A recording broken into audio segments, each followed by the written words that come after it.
राम राम राम राम राम राम राम राम राम नारायण नारायण। संबंध 22वें श्लोक में जिसको देह से पर बताया है और पीछे के 30वें श्लोक में जिसका ब्रह्म को प्राप्त होना बताया है, उस पुरुष के यानी चेतन के वास्तविक स्वरूप का वर्णन आगे के 31वें श्लोक में करते हैं। अनादित्वात् निर्गुणत्वात् परमात्मायमव्ययः शरीरस्थोऽपि कौन्तेय न करोति न लिप्यते। हे कुंती नंदन, यह पुरुष स्वयं अनादि और गुणों से रहित होने से अविनाशी परमात्मा स्वरूप ही है। यह शरीर में रहता हुआ भी न करता है और न लिप्त होता है। व्याख्या। अनादित्वात् निर्गुणत्वात् परमात्मायम् अव्ययः। इसी अध्याय के 19वें श्लोक में जिसको अनादि कहा है, उसी को यहाँ भी अनादित्वात् पद से अनादि कहा है, अर्थात यह पुरुष आदि से रहित है, आरंभ से रहित है। अब प्रश्न होता है कि वहां तो प्रकृति को भी अनादि कहा है, इसलिए प्रकृति और पुरुष दोनों में क्या फर्क रहा? इसके उत्तर में भगवान कहते हैं, निर्गुणत्वात्, अर्थात यह पुरुष गुणों से रहित है। प्रकृति अनादि तो है, पर वह गुणों से रहित नहीं है, प्रत्युत गुणों और विकारों वाली है। उससे सात्विक, राजस और तामस ये तीनों गुण तथा विकार पैदा होते हैं, परंतु पुरुष इन तीनों गुणों और विकारों से सर्वथा रहित है, निर्गुण और निर्विकार है। ऐसा यह पुरुष साक्षात अविनाशी परमात्मा स्वरूप ही है, अर्थात यह पुरुष विनाश रहित परम शुद्ध आत्मा है। शरीरस्थोऽपि कौन्तेय न करोति न लिप्यते। यह पुरुष शरीर में रहता हुआ भी न कुछ करता है और न किसी कर्म से लिप्त ही होता है। तात्पर्य है कि इस पुरुष ने स्वयं ने न तो पहले किसी भी अवस्था में कुछ किया है, न वर्तमान में कुछ करता है और न आगे ही कुछ कर सकता है। अर्थात यह पुरुष सदा से ही प्रकृति से निर्लिप्त असंग है तथा गुणों से रहित और अविनाशी है। इसमें कर्तृत्व और भोक्तृत्व है ही नहीं। यहाँ शरीरस्थोऽपि कहने का तात्पर्य है कि यह पुरुष जिस समय अपने को शरीर में स्थित मानकर अपने को कार्य का कर्ता और सुख दुख का भोक्ता मानता है, उस समय भी वास्तव में यह तटस्थ प्रकाश मात्र ही रहता है। सुख दुख का भान इसी से होता है, अतः इसको प्रकाशक कह सकते हैं, पर इसमें प्रकाशक धर्म नहीं है।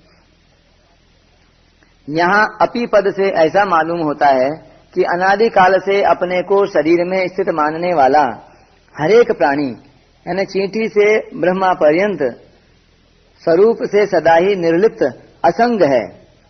उसकी शरीर के साथ एकता कभी हुई ही नहीं, क्योंकि शरीर तो प्रकृति का कार्य होने से सदा प्रकृति में ही स्थित रहता है और स्वयं परमात्मा का अंश होने से सदा परमात्मा में ही स्थित रहता है।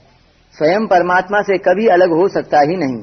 शरीर के साथ एकात्मता मानने पर भी, शरीर के साथ कितना ही घुल मिल जाने पर भी, शरीर को ही अपना स्वरूप मानने पर भी उसकी निर्लिप्तता कभी नष्ट नहीं होती। वह स्वरूप से सदा ही निर्लिप्त रहता है। अपनी निर्लिप्तता का अनुभव न होने पर भी उसके स्वरूप में कुछ भी विकृति नहीं होती। अतः उसने अपने स्वरूप से न कभी कुछ किया है और न करता ही है, तथा वह स्वयं न कभी लिप्त हुआ है और न लिप्त होता ही है। यद्यपि पुरुष अपने को शरीर में स्थित मानने से ही कर्ता और भोक्ता बनता है, तथापि 21वें श्लोक में भगवान ने कहा है कि प्रकृति में स्थित पुरुष ही भोक्ता बनता है, और यहाँ कहते हैं कि शरीर में स्थित होने पर भी पुरुष कर्ता भोक्ता नहीं है। ऐसा कहने का तात्पर्य यह है कि प्रकृति और उसका कार्य शरीर दोनों एक ही हैं। अतः पुरुष को चाहे प्रकृति में स्थित कहो चाहे शरीर में स्थित कहो, एक ही बात है। एक शरीर के साथ संबंध होने से मात्र प्रकृति के साथ, मात्र शरीरों के साथ संबंध हो जाता है। वास्तव में पुरुष का संबंध न तो व्यष्टि शरीर के साथ है और न समष्टि प्रकृति के साथ ही है। अपना संबंध शरीर के साथ मानने से ही वह अपने को कर्ता भोक्ता मान लेता है। वास्तव में वह न करता है और न भोगता है। परिशिष्ट भाव। पुरुष अनादि है पर शरीर आदि वाला है। पुरुष निर्गुण है पर शरीर गुणमय है। पुरुष परमात्मा है पर शरीर अनात्मा है। पुरुष अव्यय है पर शरीर नाशवान है। इसलिए अज्ञानी मनुष्य के द्वारा पुरुष आत्मा को शरीर में स्थित मानने पर भी वास्तव में वह शरीर में स्थित नहीं है, अर्थात शरीर से सर्वथा असंबद्ध है। न करोति न लिप्यते। कारण कि शरीर का संबंध तो संसार के साथ है, पर पुरुष का संबंध परमात्मा के साथ है। अतः वास्तव में पुरुष कभी शरीरस्थ हो सकता ही नहीं। परंतु इस वास्तविकता की तरफ ध्यान न देने के कारण मनुष्य उसको शरीरस्थ मान लेता है। निर्गुणत्वात्। पुरुष स्वयं निर्गुण होते हुए भी गुणों का संग करके बंध जाता है। दिखता तो ऐसा ही कि बंधन स्वतः स्वाभाविक है और मुक्ति कृति साध्य है, पर वास्तव में मुक्ति स्वतः स्वाभाविक है और बंधन कृति साध्य है। गुणों का संबंध पुरुष के साथ नहीं है, प्रत्युत प्रकृति के साथ है। इसलिए अनादि निर्गुण परमात्मा अव्यय और न करोति न लिप्यते ये स्वतः स्वाभाविक हैं। साधक को इस स्वाभाविकता का अनुभव करना है। जैसे मकान में रहते हुए भी हम मकान से अलग हैं, ऐसे ही शरीर में रहते हुए मानने पर भी हम शरीर से अलग हैं। न करोति न लिप्यते यह साधन जन्य नहीं है, प्रत्युत स्वतः स्वाभाविक है। तात्पर्य है कि स्वरूप में लेश मात्र भी कर्तृत्व भोक्तृत्व नहीं है। यह स्वतः सिद्ध बात है। इसमें कोई पुरुषार्थ नहीं है, अर्थात इसके लिए कुछ करना नहीं है। तात्पर्य है कि कर्तृत्व भोक्तृत्व को मिटाना नहीं है, प्रत्युत इनको अपने में स्वीकार नहीं करना है। इनके अभाव का अनुभव करना है, क्योंकि वास्तव में ये अपने में हैं ही नहीं। इसलिए साधक को अपने में निरंतर अकर्तृत्व और अभोक्तृत्व का अनुभव करना चाहिए। अपने में निरंतर अकर्तृत्व और अभोक्तृत्व, निष्कामता निर्ममता का अनुभव होना ही जीवन मुक्ति है। इसी को गीता ने स्मृति प्राप्त होना कहा है। नष्टो मोह स्मृतिर्लब्धा।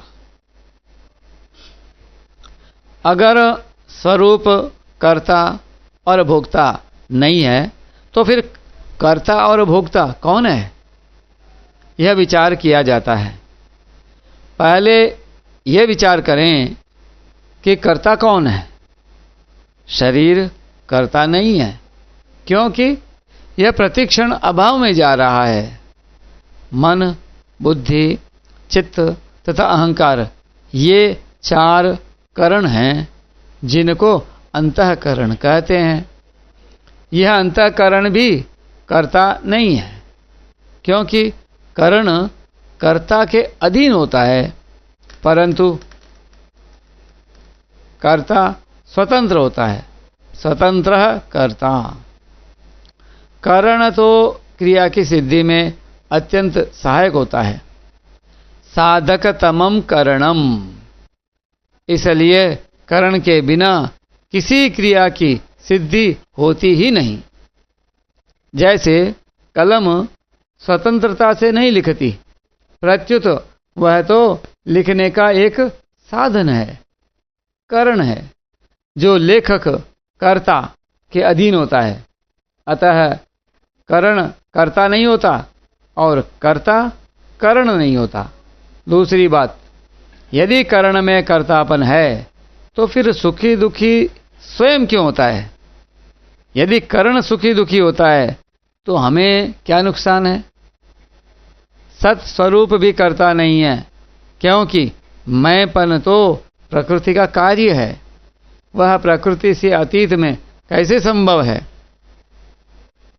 यदि स्वरूप में कर्तापन होता तो वह कभी मिटता नहीं, क्योंकि स्वरूप अविनाशी है। इसलिए भगवान ने यहाँ स्वरूप में कर्तापन का निषेध किया है। न करोति, आगे 18वें अध्याय में भी भगवान ने कहा है कि जो आत्मा को कर्ता मानता है वह दुर्मति ठीक नहीं समझता, क्योंकि उसकी बुद्धि शुद्ध नहीं है। वास्तव में जो भोक्ता सुखी दुखी होता है वही कर्ता होता है। अब यह विचार करें कि भोक्ता कौन है? भोक्ता न सत है न असत है। सत भोक्ता नहीं हो सकता, क्योंकि सत में कभी अभाव नहीं होता। ना भावो विद्यते सतः, जबकि भोक्तापन का अभाव होता है।